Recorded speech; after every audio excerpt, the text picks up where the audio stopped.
Welcome back. We're talking about the wealth gap or income inequality in the United States. Joining us here in Washington is Scott WINSHIP, and from Austin, Texas, Dr. James GALBRAITH. Gentlemen, welcome to you again. Dr. WINSHIP, let me start with you this time. The Pew Research Institute has done some surveys on what causes income inequality in the United States. Number one, according to their survey, that tax system with all its loopholes favor the rich. One only had to think of Mitt Romney, whom we just saw there during his run for the White House. He had to declare how much tax he was paying. He was paying less than 14%. I mean, don't people have a point when they see the system as being rigged against them? Well, I don't know the details of that study, but what I do know is the taxes have gone down for the rich a lot since 1980. I think what's less known is they've gone down a lot for the middle class and for the poor as well. The other problem with blaming the tax system on inequality is that the top 1% share figures that have become ubiquitous, that's all before taxes. And so it doesn't appear that we have a relatively equal society that then becomes unequal because... but I think the point being made was that the taxes, when they're actually paid, are very little. Well, I think it's, if you look at the evidence, I mean, the share of taxes that are being paid by the top has gone up as their income has gone up. Their marginal tax rates declined in the 1970s, which was actually before the rise in income inequality. Since 1980, the taxes have fallen for rich, poor, and middle class alike. So again, where tax policy could have been important is if by having lower taxes, it encouraged people to bargain more for higher pay, or to maybe work longer hours, or to take greater risks. Some of that paid off in economic growth and actually may have helped people in the middle and at the bottom. Dr. GALBRAITH, I want to look at two other things that people have cited as reasons for income inequality. One is that wages have stagnated over the past 30 years, that workers are worse off now than they've been in decades. And another argument that people with less or no skills earn less than those who are better educated and have good skills. It's the so-called skills bias that we hear about. Well, let me begin on the tax point. I think it's very clear that over the last 30 years, taxes have been skewed away from the wealthy and toward working families, because the burden of the payroll tax has risen quite sharply compared to the income tax. And of course, the payroll tax is capped for upper income families. So that, I think, is unquestionable. At the same time, Scott is right that this is not the only force giving you a high inequality after tax. Since the wealthy own the capital assets and their price has risen, that's become an increasing share of the incomes at the very top, a point I made earlier. Now, as far as the question of wages is concerned, this is a combination of a number of different things: the declining power of the unions, the smaller size of the manufacturing sector. But the thing that one could act on immediately and be very effective would be to enact a much higher minimum wage. That would have a tremendous effect where it would matter most, amongst the lowest income American workers. An experience of minimum wage introduction in other countries, in the UK in the last decade, for example, has been that very clearly does not cost jobs. It rearranges the structure of the labor market to the benefit of lower paid workers. The skills hypothesis was a fad in the academic literature in economics. There are still people who adhere to it, but for the last 15 or 20 years, the evidence has been very strongly against. I published one of the first harsh critiques of the skill bias hypothesis back in 1998, and the evidence against it has only gotten stronger since then. Well, Dr. This does not have to do with workers not being able to do the work that's out there. It has to do with the structure of jobs, and it has to do with the wages that those jobs are able to command. Right. Let's look at one of those remedies that Dr. GALBRAITH was talking about there, introducing a higher minimum wage, regulating pay at the lower end. Does that, will that work?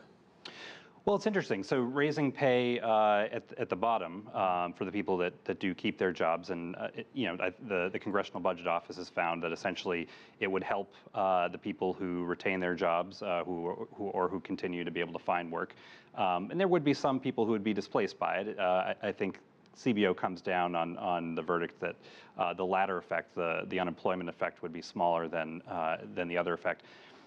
But then again, it wouldn't do anything really to reduce inequality between the top 1% and everybody else, right? Which has been the inequality that's been growing over time. Inequality between the middle class and the poor actually hasn't grown since the 1980s. A lot of people don't realize that. And it's not because middle class and poor alike haven't experienced any income gains. Again, the Congressional Budget Office shows that both groups have seen income gains on the order of 30 to 40%. A lot depends on if you value health insurance benefits and how you do that.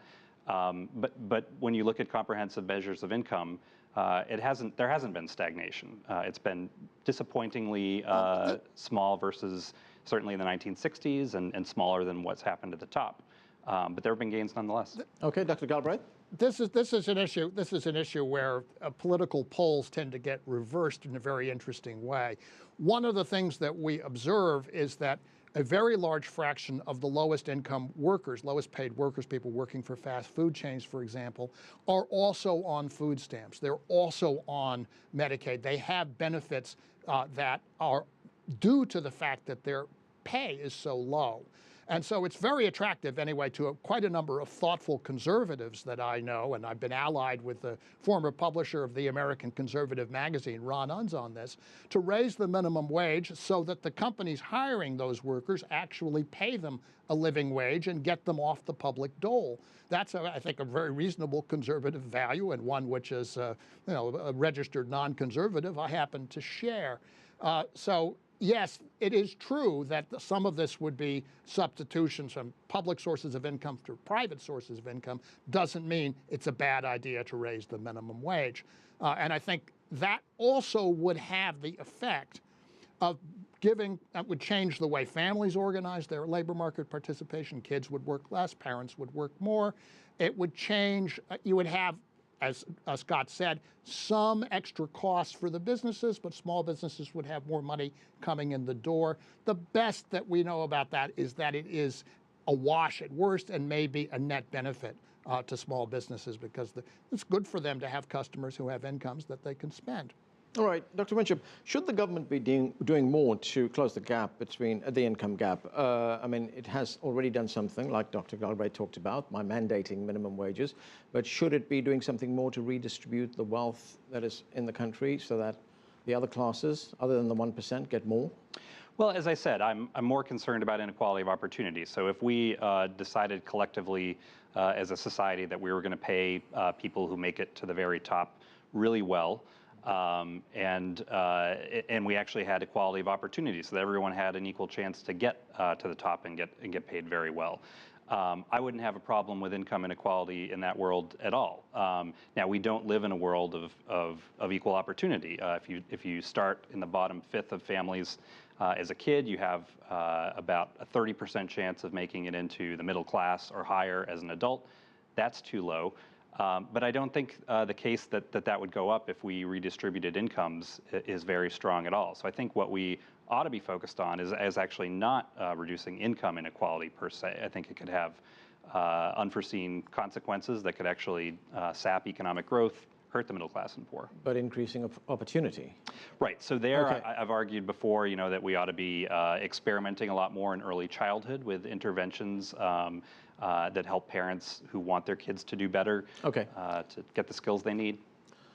Dr. Galbraith, I want to look at one other country, and you've written about this, the attempts being made in China to try and spread the benefits of growth. I mean, we've seen a lot of inequality there because workers are moving from rural areas to the cities. It's aggravated inequality there. We've also seen the government try to fix that. How successful has that been? Well, I would say that the migration in China is a consequence of the very big increase in inequality that stemmed from the fact that the large coastal cities, Guangdong province, Beijing, Shanghai, grew most rapidly and first.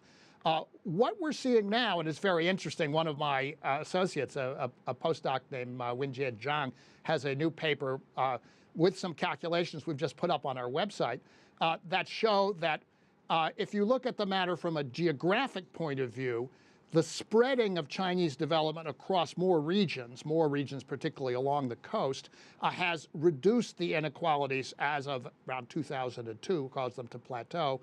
And the shock of 2008, which hit some of the richest sectors in China, particularly real estate and finance and utilities, has caused actually a decline in inequality. So we and some other researchers are beginning to argue that the peak of inequality in China was probably already about 6 years ago, and we're waiting for more evidence to see if that conclusion will hold up. That's not really got much to do with the Great Western strategy and so forth of the government, and much more to do with both the sort of natural process of a spreading out of economic development over more areas, and the particular shocks of 2008, which took some of the air out of the most aggressively growing sectors that had been dominating the scene up to that point. Right, and Dr. WINSHIP, there is a perception that this is a uniquely American problem. It isn't when one looks at the tables of countries where inequality is even greater than the United States.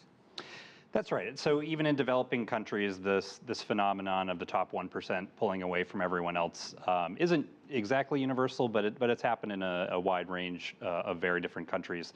And then certainly, if you look at the countries that have the most inequality, we don't have good measures for the top 1% for a lot of countries. But if you just look at something like the Gini coefficient that looks across groups, then the most unequal countries often are in developing countries in Africa, South America, and Latin America generally, and some of the developing countries of Asia as well. So that's another indicator that hey, focusing too much on inequality is really probably missing a lot of the story. Right, and that's where we are going to have to leave it. Dr. Scott WINSHIP, Dr. James Galbraith, thanks to both of you for joining us.